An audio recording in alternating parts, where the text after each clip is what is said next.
When I left Ohio, like, I know that I went there with the intention of giving it my all. I went there because I said if I don't, and I don't know if the person that I was talking to was real, or if it was him, or if it was just another troll, but I knew if I didn't go down there, I couldn't say like I didn't. And I knew if I didn't do something that I would always question what would have been. And like in hindsight, I'm like, oh, I shouldn't have gone. Like, it would have been better. We would have just been fine. Everything would have been okay. Life goes on. But like, me calling me a stalker.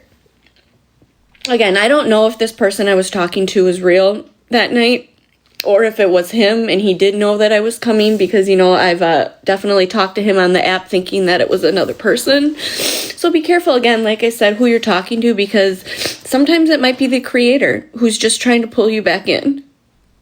Sometimes it might be the creator to try to trick you into thinking that creator's a good person.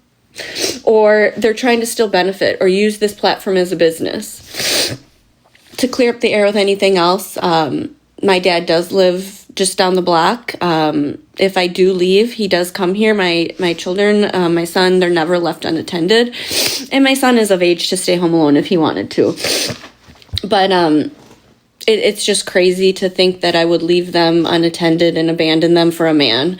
Or everyone, a boy, as you guys all call him. But he's a man. I do believe anyone over certain ages are men. Regardless if they act like men or not, it doesn't really matter. But yeah, so like that, we can just get that out of the air. So yeah, I did show up uninvited, unannounced. Yeah, that's the word. So yeah, I did. And I was shaking so bad. I almost ran out of gas. And then I was like, okay, I think he's got I talked to him the night before. He's got this in the morning. Like, we'll make sure that he's up and awake for it. I know he was up late. So I tried calling him and no answer. And then I was like, oh my gosh, what if he already left? Now I'm going to be feeling like a crazy person, a total D5 stalker. But I knew his dad, talked with his dad, and his dad's a great person. And I had to just, like, I'm a grown adult. Go do it, Danielle. Get it over with. So yeah, I did show up. Knocked on the door. His dad woke up, came to the door, and I was like, oh my goodness, doesn't he have this appointment this morning? Usually it's at this time, and we have like not a lot of time. And he's like, oh, he's still sleeping. Why don't you just go wake him up? Cool, Dad, thanks a lot. So I opened up the door, and he woke up, and I think he thought it was his sister, who they don't really get along, but like, why are you waking me up? Because she has woken us up before in a grouchy way. That's besides the point.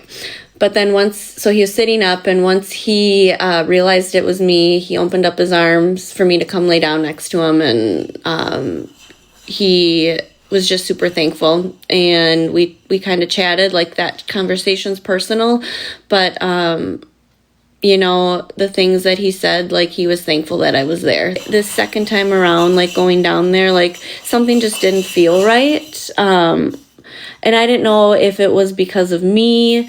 I didn't know if it was just like the Nick situation. I'm not really sure what changed in my mindset, but I was definitely walking on eggshells. I did fall trap to somebody messaging me, and the message was innocent. Honestly, this person was just reaching out to make sure that I was okay, because they knew that I was hurting and I was struggling. But it wasn't the fact of like person and this other person don't get along. It was the fact that I responded, because I should have not responded out of respect. On cap, low key, I was a little bit salty about this situation. So I have made posts like jabbing at this person, because I felt like at that time, like, okay, you know what? You're going to still talk crap about me when I'm not even in the same state as you. I was at the airport. What? I've been sitting in here in bed on the live with someone. Like, no, don't use my name for that. You want to use my name in my presence, that's fine, but don't continue to drag my name along. I know that I saw a clip of saying, like, what do I need to apologize for? I didn't do anything. I don't need to apologize for anything. Like, she needs to apologize for stuff. Okay? I do apologize. I apologize that I ever tried to hurt you. I apologize for ever trying to take what I have and my information and spread it about the community. I apologize for wanting to take away everything that you've earned, that you've worked so hard for, and throw it down the drain. I apologize for trying to get information on you when I should have just let things be. I apologize for engaging in these skits and not stopping them or asking them to get taken down because it hurt other people. I messed up. I messaged back someone that he didn't want me to message back. But I do want to apologize for engaging in that. Because that's, if I asked my significant other to not talk to this person or to block this person, and then I found out that they didn't, you getting kicked to the curb, brah. You getting kicked to the curb. Like, there ain't no way I'm about to take you back after I told you not to talk to that person. Heck no. You can say, like, that first day or whatever day that I first left, I didn't have to go into that live. I don't like to go into that character because that's not who I know. I don't know that character. I've heard of him, but that's not who I met. That's not who I fell in love with. I met this character, and this is the lane that I'm staying in. So I don't need everyone to say, check this out. Go watch this video. He's saying this. Look what he said about you. Oh, I believe it. I don't even need to know. But guess what?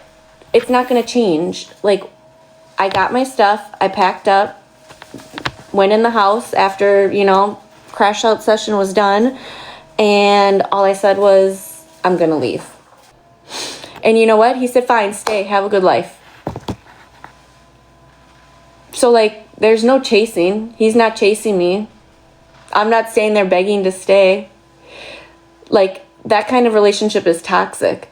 If you're waiting for someone to chase you, it's not going to happen. They're not going to chase you. They're not. They don't care. But you begging and you wanting someone to take you back that doesn't want you, you need to value yourself. You need to value yourself as a person.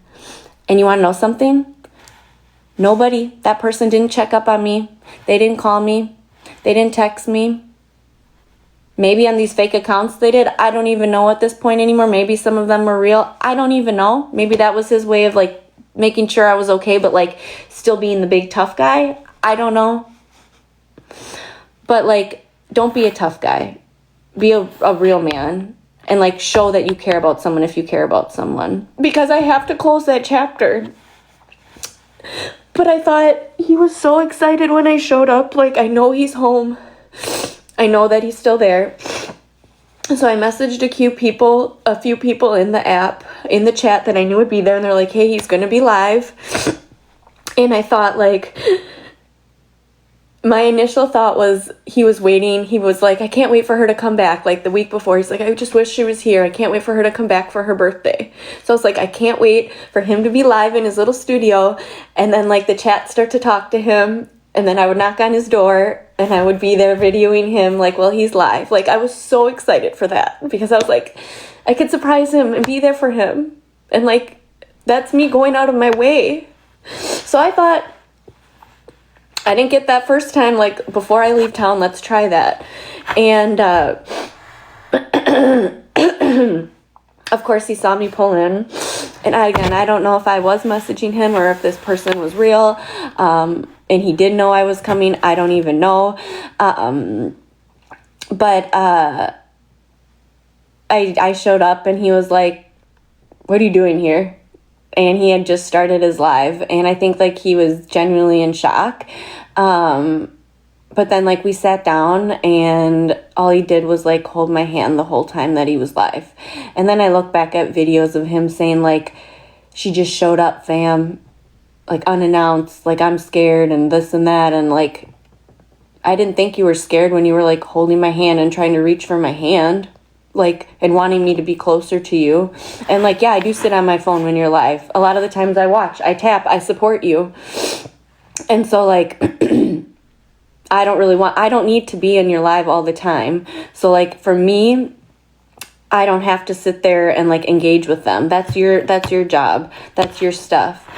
But then I definitely started feeling like my anxiety rising, and I don't know, he's definitely, again, it's not my place to talk about his recovery or what's going on, but like he's very open about being prescribed stuff. And that's okay. Like everyone is allowed to have their own prescriptions, as long as you use them appropriately. But like when you're weaning off things, I know that I've been in that position where you have to be careful. And I know a lot of people always say that, like, be careful when you're weaning, especially some of these prescriptions. So I think that, I think when I started seeing that character change, I started getting, thanks, Kat. I think that I knew something was up. I knew that, like, okay, he's changing. Like, this is going to be a crash out. So, like, my anxiety started rising. I started feeling anxious. I did ask to go lay down in the house because I was like, I'm not going to have a panic attack out here, to have everyone have him video me and then all of you guys laugh at me. So I asked to go in the house. He wouldn't let me. So I was like, you know what? I'll just lay down outside, just like wait it out. And then once I checked my phone, everyone's like, you need to leave. He's scared of you and blah, blah, blah. I was like, where did this like even come from? Like, how does it go from like, you're fine to full, and I'm not going to say any diagnosed, things because again, I'm not a doctor, but like, how do you go from being this to full not well and not in your right mind? It's quick. And it was a quick change. And at that point, I was like, I'm definitely not well in this situation. So he's like, yeah, you need to leave. I literally got up, walked to my car, got in my car, put the hotel in my address, and I left. Looking, oh, she's coming back. She's doing all that. I did want him to say goodbye because I knew at that point, like me leaving, that was going to be that end. I knew when I left there that I wasn't going to see him ever again.